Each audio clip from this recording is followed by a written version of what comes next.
Thank you for tuning in to Nonprofits Talk. On this show, we discuss topics related to nonprofit capacity building, specifically in the areas of marketing and fundraising. I'm your host, Terrence Harrington. Our guest for tonight is Marky Lemons-Ryle. With over 25 years of marketing experience, Marky Lemons-Ryle, a fifth-generation entrepreneur, third-generation restaurateur, and first-generation entrepreneur, has established herself as an award-winning social media speaker and course author. In a market where change is the only constant factor, Marky has used her dynamic professional attitude and vast experience to become one of the top speakers in the country, relying on the content from one of the 15 classes she's authored. Welcome to the show, Marky. Well, thank you for having me. You're welcome. Hey, tonight we're going to be talking about social media. So if you have any questions about social media, please give us a call at area code 312-738-1060. Again, that's 312-738-1060. So, Marky, social media is something that's required in today's life, right? So talk to us about why nonprofits should have a social media appearance, be on social media. Well, think about this. There are over 2 million Google searches performed every 60 seconds. Wow. There is an executive from every Fortune 500 company utilizing LinkedIn. So business has gone to social media. Wow. I think back to earning an MBA degree in marketing, and in 1996, it was all about outbound marketing. Mm-hmm. Today, we live in a world of inbound marketing, and it's all about the consumer. So when you leave home, did you leave home without your mobile device? Nope, got it with me. Oh, you got it with you. Mm-hmm. And the likelihood is you're going to search for something, mm-hmm. and you're going to do business with the first person you come in contact with, generally on the first page of Google. And I can rest assure you, if I was to do a Google search for your name, mm-hmm. on the first page of Google, I'm going to see your Facebook, LinkedIn, wow. Twitter account. And that is how people decide if they want to do business with you. Wow. So it's the same thing for nonprofits as well. It's the same thing for nonprofits. And nonprofits definitely want to share what the vision is for their company. And social media would be the most cost-effective tool to use. Wow. So what platforms are nonprofits using as far as social media is concerned? Nonprofits are utilizing pretty much all of the social networking sites, whether that's Facebook, Twitter, mm-hmm. Pinterest, Instagram, and LinkedIn. Now, I believe that LinkedIn is underutilized because it connects you with all these different corporations who have the ability to give and to support a nonprofit organization. Mm. So when a nonprofit is setting up their LinkedIn page, is this their personal page for the employees, or does the company set up a page? Well, I believe that the employee should set up on LinkedIn what is known as a company page. Okay. The reason for setting up a company page, let's say that you were a corporation and you had a nonprofit organization and you had 500 employees, mm-hmm. right? If I was to set up a business page, now when each of my employees go in to set up their personal page, you will actually see the logo for our company on their page. And so one thing that a lot of companies don't do is that they don't provide social media training to their employees. But really what they want to do is engage them to help spread their word, especially when you're a nonprofit organization. That makes a lot of sense. So staying with the LinkedIn situation, because LinkedIn is more for business relationships. Is that correct? Yes, it is. So talk to me about, well, I said stay with LinkedIn, but let's go to Facebook. Let's go to Facebook. That's, a lot of people are on Facebook. Yes. So how does a nonprofit use Facebook in order to possibly get followers, get donations, so on and so forth? Well, what the nonprofit organization would do is they would then set up a business page on Facebook. Okay. What I'm realizing is that a lot of companies don't utilize the same SEO, which stands for search engine optimization, on their social networking or social media sites as they do on their web pages. Okay. However, if you were to go to the first page of Google, you're going to see all of their social media accounts. Right. And so the very first thing that I believe any organization should do, whether nonprofit or not, is to go back and set their SMART goals for what it is they're trying to do when they utilize social media. Gotcha. So on Facebook, let's say they didn't have a previous page. The first thing might be, let's say I want to grow my followers to 1,000. Okay. And what's the benefit of having 1,000 followers? Well, maybe we have an upcoming event that we want to share and we need volunteers. And so we can solicit volunteers, we can solicit funds via all of the different social networking sites, but we have to be able to be found.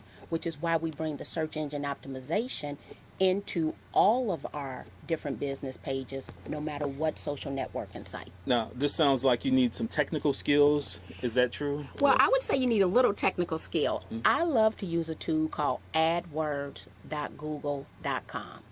So let's go back to the fact that you didn't leave home without your mobile device. And you want to eat Greek food for dinner tonight. Gotcha. You will go into your mobile device. You're going to find Greek food. Generally, it's going to be location based, right? Right. With that being said, you're probably only going to pick a restaurant that's on that first page. You're not going to click the arrow and go to page 2. Well, when you go to adwords.google.com, what they do is they let you know, how are people searching for Grecian chicken? Do people even search for Grecian chicken? And so I do believe that you need an introduction to it. It's not extremely hard because the numbers speak for themselves. An example would be, lawyers believe that people search for attorneys. We don't search the term attorneys. When we are in trouble, we search lawyer. Right. We don't even want the S on the end. No, Right. we can't afford more than one. Yes. And so with not-for-profits, they want to start with adwords.google.com or something that's a lot more simpler, which would be google.com/trends. Let's see how people search for what we have to offer, and then we talk the way that people search. Gotcha. So now, is there a cost for AdWords, Google.com?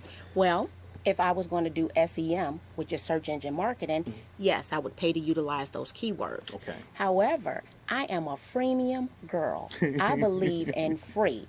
And so to use the tool to find out how people are searching is absolutely free. And I'm only going to share with you this evening free tools because we understand that nonprofit organizations need to hold on to their money for other things. Exactly, because one of the things with a nonprofit organization, and a lot of you guys out there can attest to this, is that most funders don't fund, things like marketing and other capacity building areas that you need in order to make your business run, the business infrastructure.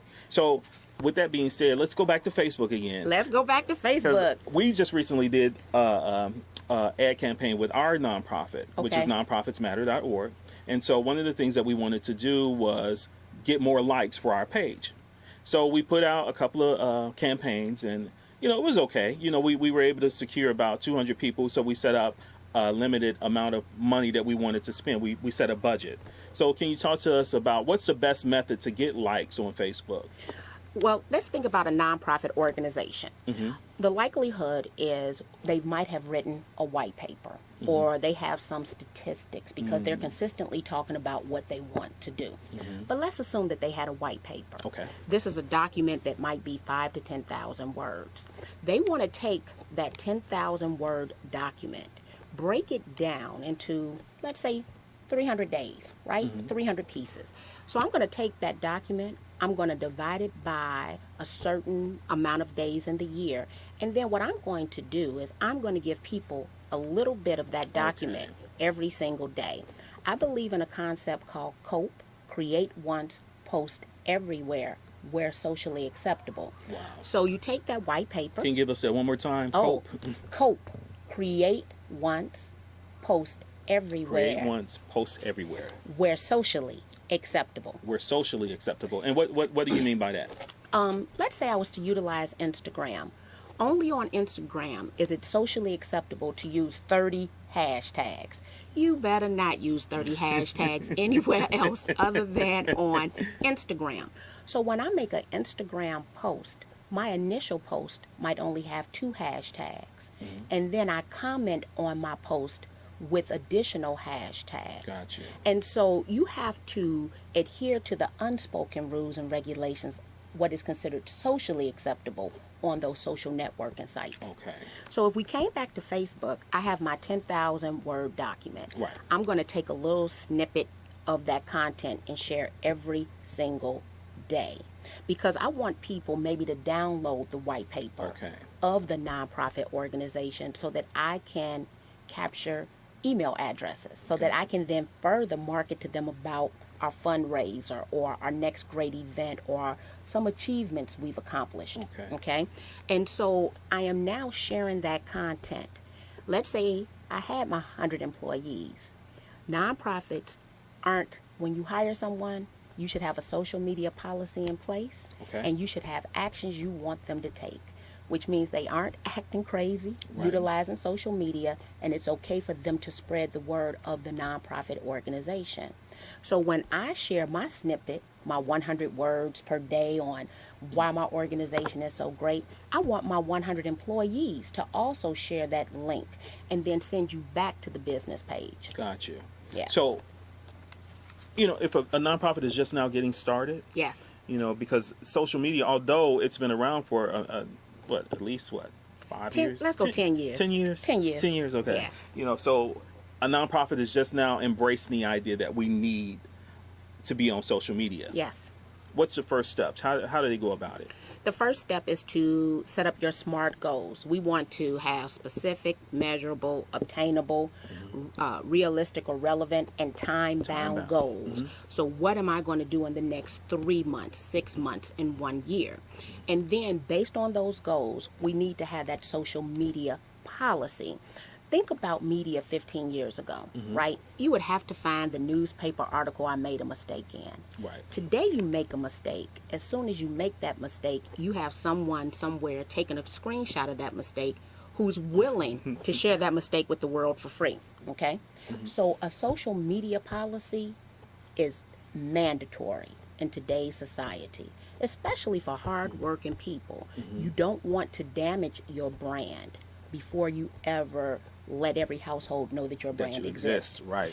And so we have our SMART goals. Then once we go from our SMART goals to our policy, we're now going to do our keyword research.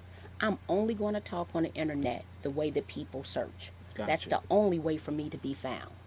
So speak to that. When you say you're only going to put on the internet the way people, talk to that. What does that mean? So, back to my example.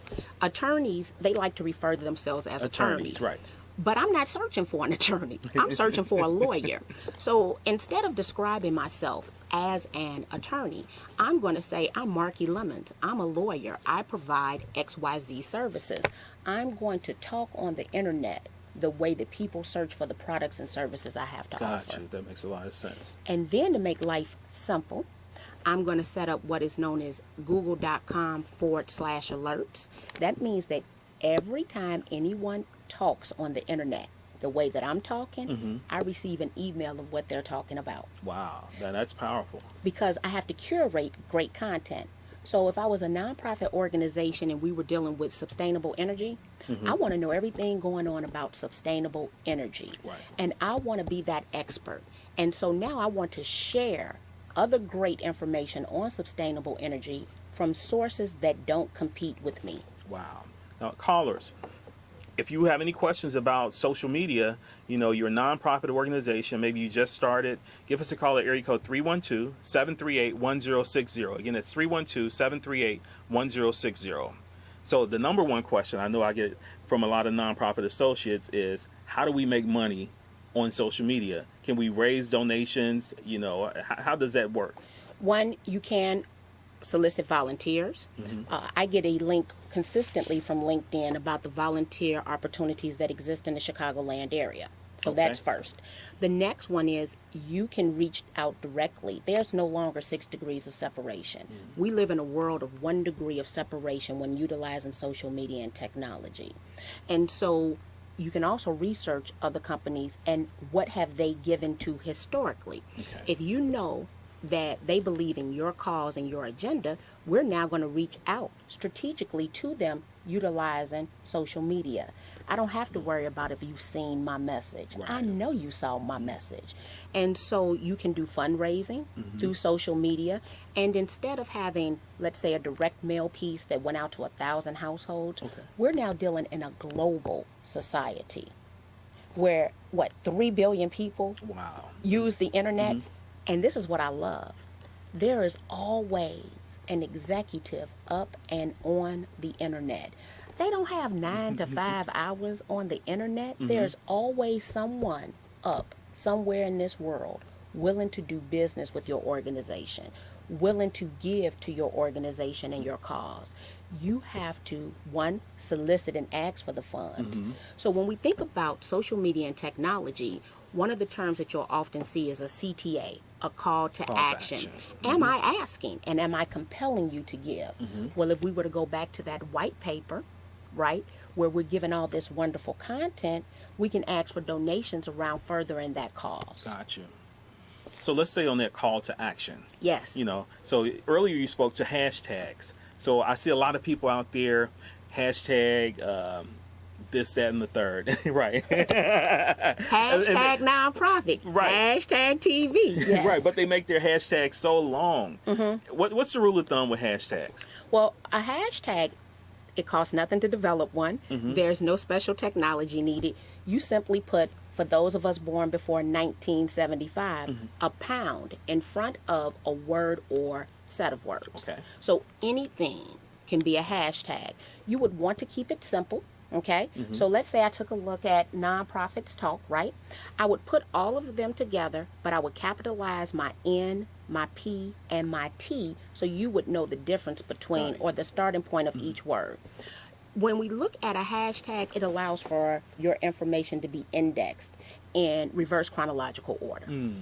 And so if we were at an event together, everyone at that event might utilize that hashtag. So now on any social networking site, I can look at your content, you can look at my content, and we could connect whether we knew each other or not. All because of the hashtag. All because of the hashtag. Now, all platforms are using hashtags now, or is that just exclusively for Twitter? And I know you spoke to Instagram, so how does that work? The hashtag can be utilized on any of the social networking sites, but of course there's some that it's far more socially acceptable. And so Twitter actually developed the hashtag. That's where it originated. Now it is extremely popular also on Instagram. But can you use a hashtag on LinkedIn, Pinterest, and Facebook? Yes, you can. But the number one and number two sites you would see it on would be Instagram and Twitter. What's funny is on Instagram, I could use 30 hashtags. You dare not use 30 hashtags on Twitter. Yes.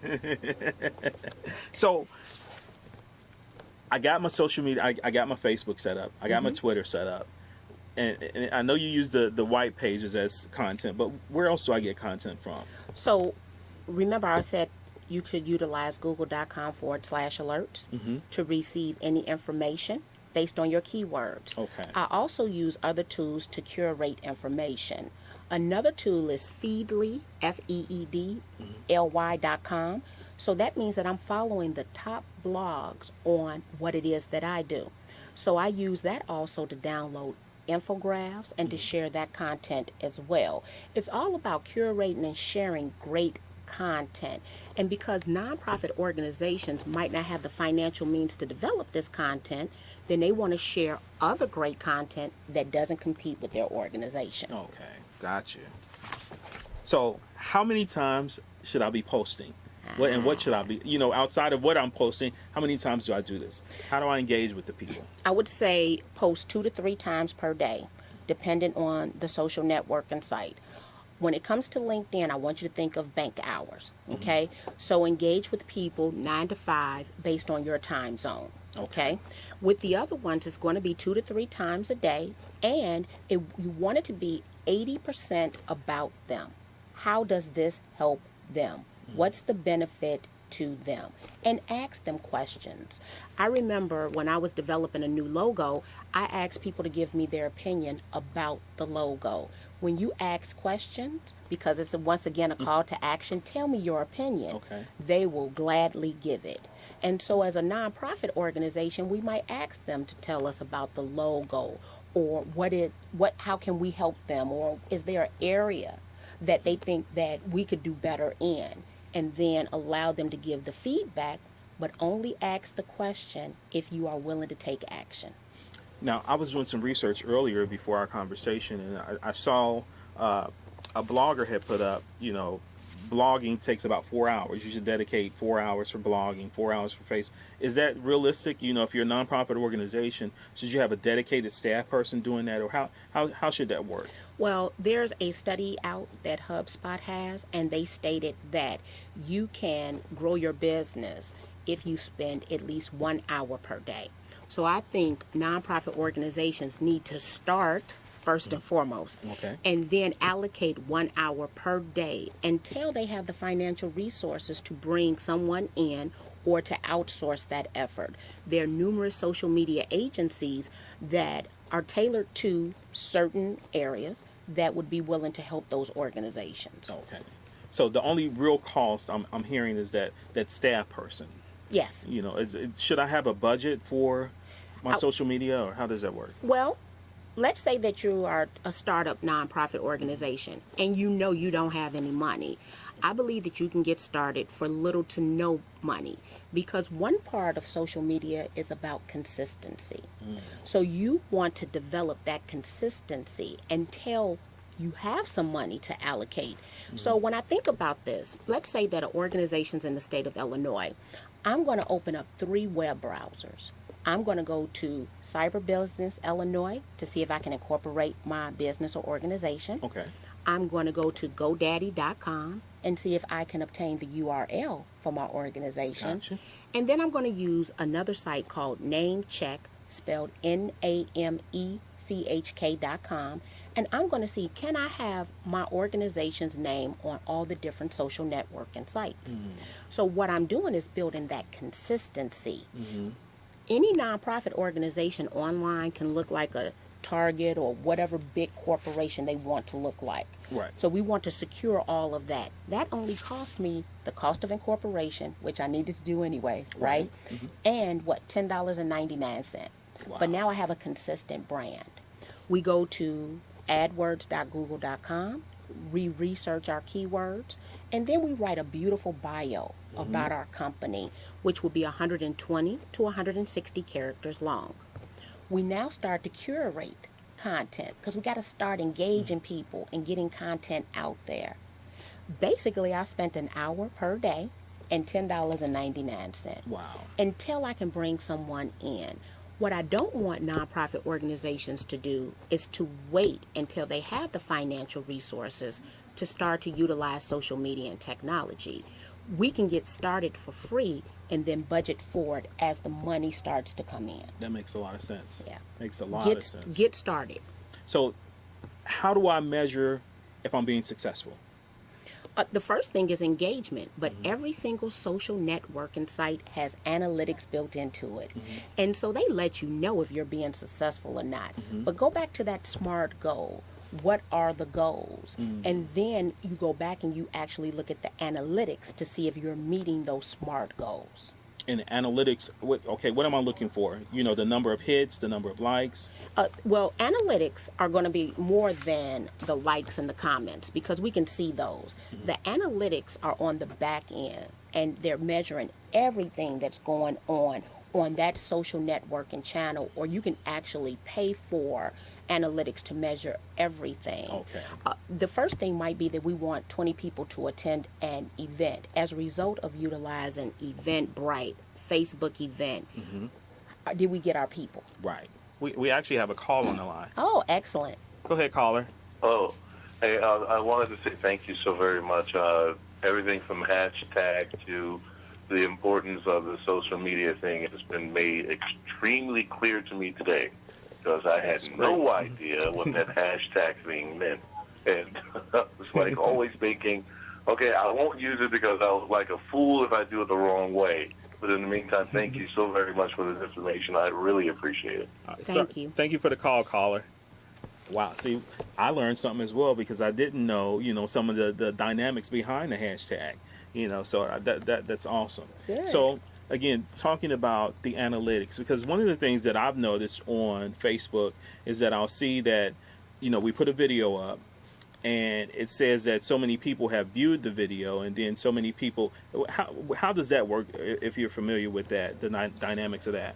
Well, Facebook changes their algorithm consistently. And so what happened 1 month ago is totally different from today. And Facebook probably has more updates and changes than any other social networking site. Okay. One is because so many people try to gain their system, and of course they want to monetize their system. Gotcha. When we start taking a look at, you did a direct mail piece, you're going to gauge that for every 100 pieces sent, 3 people viewed it, and then what's your conversion? Okay. We're going to apply those same numbers to social media. Gotcha. So we want to go back to those goals to see, are we meeting the long-term strategies of the company? We know exactly how many people have seen it. We know how many people engaged with it. We know if we received an email or a text message as a result. So instant gratification. We can get it quicker than, because like the snail mail process that you were talking about, we would have to code the corner, put a number 3 or whatever. Yes. You know, so nowadays we can, you know, pretty much gauge right then and there how that campaign worked. It's all coded. Everything is coded. It tells you exactly who your client base is.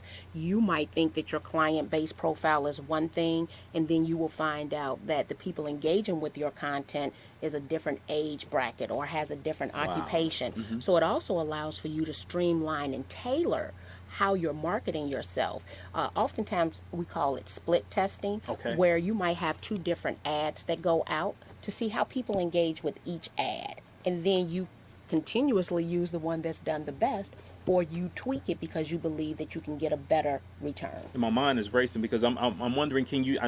We were talking about Facebook, but can you use that same concept on Twitter and LinkedIn? And you can use the same concept on all the social networking sites, all of them. All of them. Okay. Yes. Awesome. Well, callers, again, if you have questions about social media, give us a call at area code 312-738-1060. Again, that's 312-738-1060. Our time is kind of winding down. Already? You know, already. We're just getting started. So what's some last minute tips about, businesses and social media and in particular nonprofits? When it comes to nonprofits, because there is no cost barrier to entry, I want you to get started. And I often think about the Corcoran Group. I don't know if people here watch the Shark Tank. Barbara Corcoran. Barbara Corcoran. Well, Barbara Corcoran is phenomenal. Let's take a look at the Corcoran Group. They utilize all the different free social media tools that are available, and they're the #1 residential real estate firm in Manhattan. There's no cost barrier to entry. And so because there isn't a cost barrier to entry, there's no reason to me why a nonprofit organization shouldn't utilize it. It seems to me it would be the one thing that they would embrace and that they would implement immediately and use consistent. If there was just one piece of advice, it is to always be consistent and remember to never say anything utilizing social media that you wouldn't want plastered on a billboard with your face attached to it, because it is social. Wow. Awesome. Thank you so much, Marky. Thank you. Again, audience, thank you for tuning in. On next week, our guest is going to be Shelby Parchman. He's going to give us advice on how to start a business for your church. We're going to talk about the stewardship crisis. If you want to get more information about our guest, Marky Lemons, Ryle, you can go to our website. And that's going to be at www.nonprofitsmatter.org. Again, that's www.nonprofitsmatter.org. Again, we thank you for tuning in. Have a good night. And remember, if people don't know you exist, they can't support you.